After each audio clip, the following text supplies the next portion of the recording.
Very good morning, students. So today we are going to practical meter bridge. So meter bridge to find the unknown distance. In translate Tamil, meter bridge அப்படிங்கிற practical பற்றி பார்க்க போகிறோம். இது மெயினாக எதுக்கு use ஆகுது அப்படின்னா to find the unknown distance theory படிச்சிருப்பீங்க. வீட்ஸ்டோன் பிரிட்ஜோட அப்ளிகேஷன் அல்லது வீட்ஸ்டோன் பிரிட்ஜோட அனதர் மாடல் தான் மீட்டர் பிரிட்ஜ். இது எதுக்காக மெயினாக யூஸ் பண்ணுறோம்? அன்னோன் டிஸ்டன்ஸோட வேல்யூ கண்டுபிடிக்கிறது. இதுதான் அன்னோன் டிஸ்டன்ஸ். இந்த அன்னோன் டிஸ்டன்ஸோட வேல்யூ கண்டுபிடிக்கிறது. ஸோ வாங்க ப்ராக்டிக்கலுக்கு போகலாம். இதுக்கு தேவையான இன்ஸ்ட்ருமெண்ட் என்னன்னு பார்த்தீங்கன்னா ஒரு நோன் ரெசிஸ்டன்ஸ், அதாவது தெரிஞ்ச ஒரு ரெசிஸ்டன்ஸ் வேல்யூ பார்த்தீங்கன்னா 1லேருந்து 10 வரைக்கும் இருக்கும். இது வந்து ஒரு ரெசிஸ்டன்ஸ் பாக்ஸ். இது தெரிஞ்ச ஒரு ரெசிஸ்டன்ஸ் வேல்யூ 10 வரைக்கும் இருக்குது.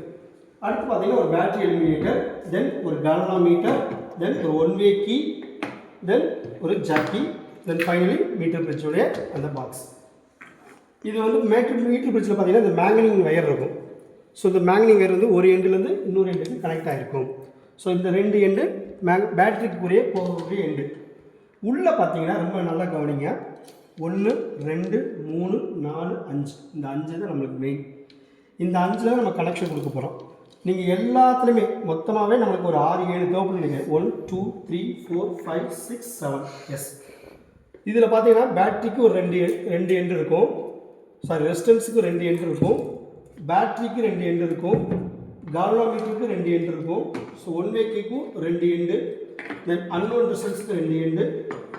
எதுக்காக இப்படிலாம் சொன்னேன்னா, ஃபஸ்ட்டு நீங்கள் வயரை எல்லாத்துலேயுமே கனெக்ட் பண்ணி வச்சுருங்க. இந்த 2 எண்டுக்கும் ஒரு வயரை கனெக்ட் பண்ணி வச்சுருங்க. அடுத்து இந்த 2 எண்டுக்கும் வயரை கனெக்ட் பண்ணி வச்சுருங்க. அடுத்து கால்வனோமீட்டர் 2 எண்டுலையும் வயரை கனெக்ட் பண்ணி வச்சுருங்க. சர்க்யூட் கனெக்ஷன் கொடுக்குறதுக்கு ஈஸியாக இருக்கும். அடுத்து ஒன்வே கீயில் ஒரு எண்டு மட்டும் வச்சுருங்க. ஒன்வே கீக்கு ஒரு எண்டு மட்டும் கனெக்ட் பண்ணி வச்சுருங்க. தென் ஜாக்கிலையும் 2 எண்டு வயர் கனெக்ட் பண்ணி வச்சுருங்க. ஸோ ப்ராக்டிக்கலுக்கு உங்களுக்கு சர்க்யூட் கனெக்ஷன் கொடுக்குறதுக்கு ஈஸியாக இருக்கும். எல்லாம் 2 வயர் கனெக்ஷன் வயரை கொடுத்ததுக்கப்புறம் இந்த ஃபஸ்ட்டு இந்த 5 செட்டப்பை முடிச்சிடும், இந்த 5 செட்டப்பை முடிச்சிடும். ஃபஸ்ட்டு ரெசிஸ்டன்ஸ் பாக்ஸ் எடுத்து அதுக்கு நேரம் வச்சுருங்க. வச்சு ஒரு எண்டை எடுத்து ஒரு எண்டில் கொடுங்க. ஒரு எண்டை எடுத்து ஒரு எண்டில் கொடுங்க. அடுத்து பார்த்தீங்கன்னா இன்னொரு எண்டை எடுத்து நல்லா கவனிங்க. இன்னொரு எண்டை எடுத்து பக்கத்தில் உள்ள எண்டில் கொடுத்துருங்க. So one process complete. Resistance known resistance தெரிஞ்ச ரெசிஸ்டன்ஸ் வெளியுடைய சர்க்யூட் டயக்ராம் முடிஞ்சு. அடுத்து அன்னோன் டிஸ்டன்ஸ் வாங்க. இது தெரிஞ்ச ரெசிஸ்டன்ஸா? இப்போ அன்னோன் டிஸ்டன்ஸ் எடுங்க. அன்னோன் டிஸ்டன்ஸ் ரெண்டு எண்டு இருக்கா? அதை இந்த லாஸ்ட் எண்டு கொடுங்க. ஃபஸ்ட்டு 2 எண்டு நோன் டிஸ்டன்ஸுக்கு, லாஸ்ட் 2 அன்னோன் டிஸ்டன்ஸுக்கு.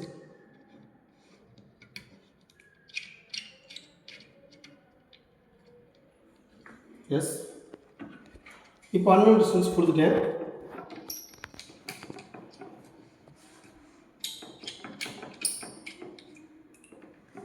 ஸோ லாஸ்ட் 2 எண்டை அன்னோன் டிஸ்டன்ஸ் கொடுத்தேன். ஃபஸ்ட் 2 எண்டை நோன் டிஸ்டன்ஸ் கொடுத்துட்டேன். அதாவது தெரிஞ்ச வேல்யூ தெரியாத வேல்யூ எடுத்து கொடுத்தேன். மிச்சம் இருக்கிற ஒன்று சென்டர் தான். அதை எடுத்து கால்வனோமீட்டர் கொண்டு வந்துங்க. கால்வனோமீட்டருடைய பாசிட்டிவை எடுத்து நல்லா கவனிங்க. கால்வனோமீட்டருடைய பாசிட்டிவை எடுத்து சென்டரில் கொடுக்குறேன்.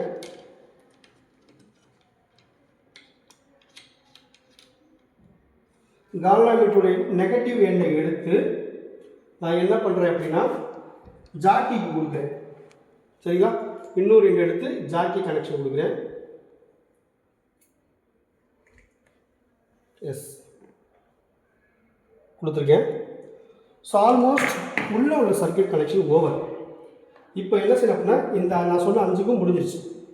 ஃபஸ்ட்டு சொன்னேன் பார்த்தீங்களா, மீட்டர் பிரிட்ஜோடைய இந்த எண்டு ஒரு எண்டை எடுத்து பேட்டரியோட ஒரு எண்டை எடுத்து நான் என்ன செய்கிறேன் அப்படின்னா இந்த எண்டுக்கு கொடுக்குறேன்.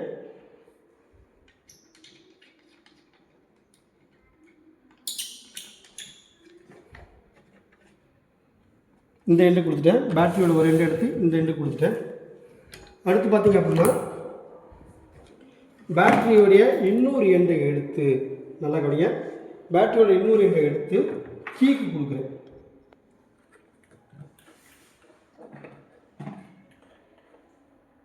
கீக்கு கொடுக்குறேன். கீயோடைய ஒரு எண்டு இந்த லாஸ்ட்டுக்கு வந்துடும், இந்த லாஸ்ட் எண்டுக்கு வந்துடும். அவ்வளோதான். ஸோ பர்ஃபெக்ட்லி சர்க்யூட் டயக்ராம் நம்மளுக்கு கனெக்ஷன் பண்ணியிருக்கோம். இப்போ நான் கொடுத்த சர்க்யூட் டயக்ராம் கரெக்டாக தப்பா அப்படிங்கிறத நம்ம செக் பண்ண போகிறோம். எப்படி செக் பண்ணோம் அப்படின்னா,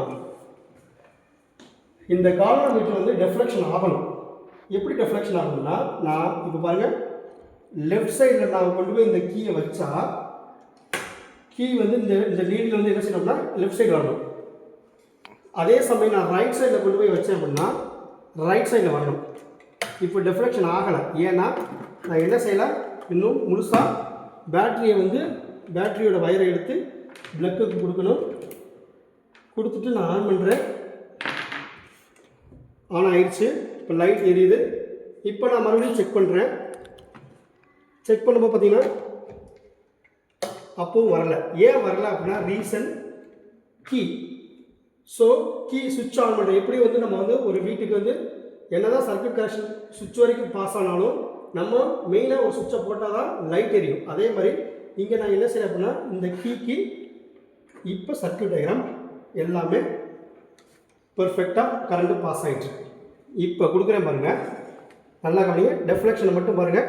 இப்போ நான் இந்த எண்டில் வைக்கும்போது டெஃப்ளெக்ஷன் சூப்பராக வருது பாருங்கள். பார்த்துட்டீங்களா? இப்போ கீயை பாருங்கள், கீயை வைக்கிறேன், எந்த எண்டில் வைக்கிறேன், இங்கே வைக்கிறேன். அதே சமயம் டெஃப்ளெக்ஷனே பாருங்கள். எஸ், அங்கே பாருங்கள், சூப்பர், பர்ஃபெக்ட்லி கனெக்ஷன் கரெக்ட். அப்போ இங்கே பாருங்கள், இந்த எண்டில் வைக்கிறேன், அடி தூள்.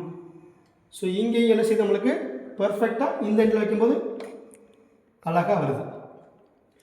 இப்போ நான் என்ன செய்ய போகிறேன் அப்படின்னா, நோன் ரெசிஸ்டன்ஸ்லேருந்து இந்த அன்னோன் ரெசிஸ்டன்ஸ் வேலையை கண்டுபிடிக்கணும். எனக்கு தெரியும், ஒரு டீச்சராக எனக்கு தெரியும் இது வந்து அன்னோன் ரெசிஸ்டன்ஸ் வேல்யூ என்னன்னு தெரியும். சரிங்களா? இந்த ப்ராக்டிக்கலில் ஏன்னா நான் சொல்ல போகிற ரீடிங் கால்குலேஷன் இது கரெக்டாக வருங்கிறாடி உங்களுக்கு சொல்லிடுறேன். இது வந்து அப்ராக்சிமேட்லி 3 Ω. அப்படின்னா நம்மளுக்கு 2.5க்கு மேலே வந்தால் பர்ஃபெக்ட்லி கரெக்ட். கால்குலேஷன் 2.5க்கு மேலே வந்தால் பர்ஃபெக்ட் கரெக்ட். ஏன்னா வந்து அப்ராக்சிமேட்லி 3 Ω ரெசிஸ்டன்ஸ். ஆனால் ஸ்டூடெண்ட்ஸுக்கு இது தெரியாது, இது எத்தனை ஓம்னு. அப்போ நான் என்ன செய்ய போகிறேன் அப்படின்னா இதை கண்டுபிடிக்கிறது தான் ஒரு ப்ராக்டிக்கல். நான் என்ன செய்ய போகிறேன் அப்படின்னா இங்கேருந்து வரேன் கால்குலேஷன் எப்படி கண்டுபிடிக்கணும் அப்படின்னா, நான் இங்கே வைக்கும்போது என்ன காட்டுச்சு, எனக்கு 0 30 டெஃப்ளெக்ஷன் 30 காட்டுச்சா. ஸோ 30 காட்டுச்சு. இங்கே வைக்கும்போது என்ன காட்டுச்சு, 30 காட்டுச்சு. இப்போ நான் கொஞ்சம் கொஞ்சமாக நகர்த்திக்கிட்டே வரும்போது 0 கிட்ட வரும்போது நான் ஸ்டாப் பண்ணிடணும். பாருங்கள், ஸ்டார்ட் பண்ணுறேன்.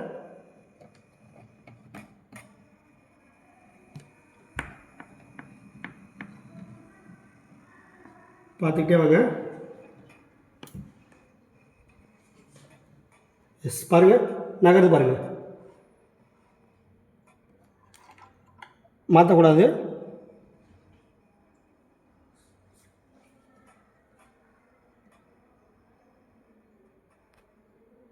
வந்துச்சு பாருங்கள். ஸ்லோவாக நகர்ந்துக்கிட்டே வரும். இங்கேருந்து பாருங்கள், ஃபஸ்ட்டு மறுபடியும் காட்டுறேன்.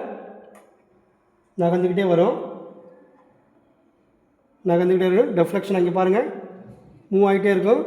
ஒரு கட்டத்தில் என்ன ஆகும் அப்படின்னா இங்கே பாருங்கள். எஸ், பாருங்கள் கரெக்டாக 0 வந்துருச்சு. ஸோ அடுத்து பார்த்தீங்க அப்படின்னா இப்போ நான் கால்குலேஷன் ஓம் செட் பண்ணுறேன். ஏற்கனவே செட் பண்ணி பாருங்கள். 1 Ω நகர்த்திக்கிட்டே வரேன்.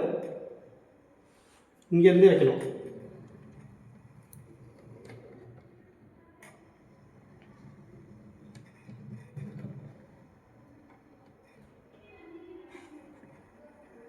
இப்போ அங்கே பாருங்கள், நகர்ந்துக்கிட்டே வந்து ஒரு கட்டத்தில் என்ன ஆகும், 0 வந்து நிற்கும் பாருங்க. ஸோ எனக்கு என்ன கிடச்சிருக்கு அப்படின்னா 74 கிடச்சிருக்கு. இப்போ நான் இதெல்லாம் ஆஃப் பண்ணி வச்சுக்கிறேன். ஸோ ஃபஸ்ட்டு எனக்கு கிடச்சது வந்து பார்த்திங்க அப்படின்னா 74. அப்போ L1 பார்த்திங்க அப்படின்னா எனக்கு 74 சென்டிமீட்டர் கிடச்சிச்சு. இப்போ L2 எப்படி கண்டுபிடிக்கணும் அப்படின்னா 100 - L1, அதாவது மொத்தம் நான் எவ்வளோ சொன்னேன், டோட்டல் சென்டிமீட்டர் எவ்வளோ, 100 சென்டிமீட்டர் இருக்குதுன்னு சொன்னேன். இப்போ L1 வந்து எனக்கு 74 கிடச்சிது. L2 வந்து பார்த்திங்கன்னா 100 - L1, தட் மீன்ஸ் 100ல் 74 போச்சுன்னா 26 சென்டிமீட்டர். இது L2. ஸோ நம்மளுக்கு மீட்டர் பிரிட்ஜ் ஃபார்முலா தெரியும், P/Q. ஏன்னா வீட்சன் பிரிட்ஜ் பற்றி தானே படிச்சிருப்போம். P/Q = L1/L2. இப்போ எனக்கு P வந்து அன்னோன் ரெசிஸ்டன்ஸ் வச்சுக்கிட்டோம் அப்படின்னா Q வந்து நோன் ரெசிஸ்டன்ஸ்.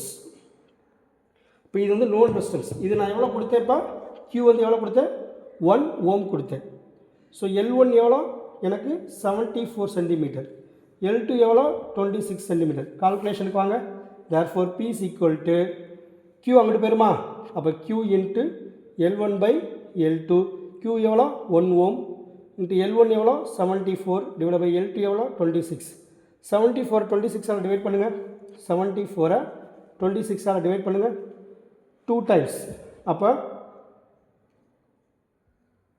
52 வரும். ஸோ 4ல் 2 போச்சுன்னா 2, 7ல் 5 போச்சுன்னா 2, மறுபடியும் பாயிண்ட் வச்சுக்கிறேன் 0. இப்போ 220ல் எத்தனை 26 இருக்குன்னு பாருங்கள். ஸோ 8 டைம்ஸ் எனக்கு அப்ராக்சிமேட்டாக 2.8 ohm. ஸோ நான் முன்னாடியே என்ன சொல்லியிருந்தேன், முன்னாடியே ஸ்டூடெண்ட்ஸுக்கு தெரியாது, நான் என்ன சொல்லியிருந்தேன் 3 ohm ரெசிஸ்டன்ஸ் சொல்லியிருந்தேன். இப்போ எனக்கு ஆன்சர் என்ன கிடச்சிருக்கு, எக்ஸாக்டாக 2.8 ohm கிடச்சிருக்கு. ஸோ ஆல்மோஸ்ட் நான் கண்டுபிடிச்ச ரீடிங் பர்ஃபெக்ட்லி கரெக்ட் அப்படிங்கிறான். சரிங்களா? அப்போ ஒரு நோன் ரெசிஸ்டன்ஸை வச்சு இதோட வேல்யூ நம்ம என்ன செய்யலாம், கண்டுபிடிச்சிடலாம். ஆனால் ஒரு ரீடிங் இருக்கக்கூடாது. நீங்கள் ப்ராக்டிக்கல் செய்யும்போது மினிமம் ஒரு 3 to 5 ரீடிங்ஸ் எடுத்தால் தான் அதோட ஆவரேஜ் பார்க்கும்போது எல்லாமே இதே மாதிரி வந்துச்சுன்னா தான் உங்களுக்கு ஆன்சர் கரெக்ட். ஓகேவா? Thank you students, thank you so much.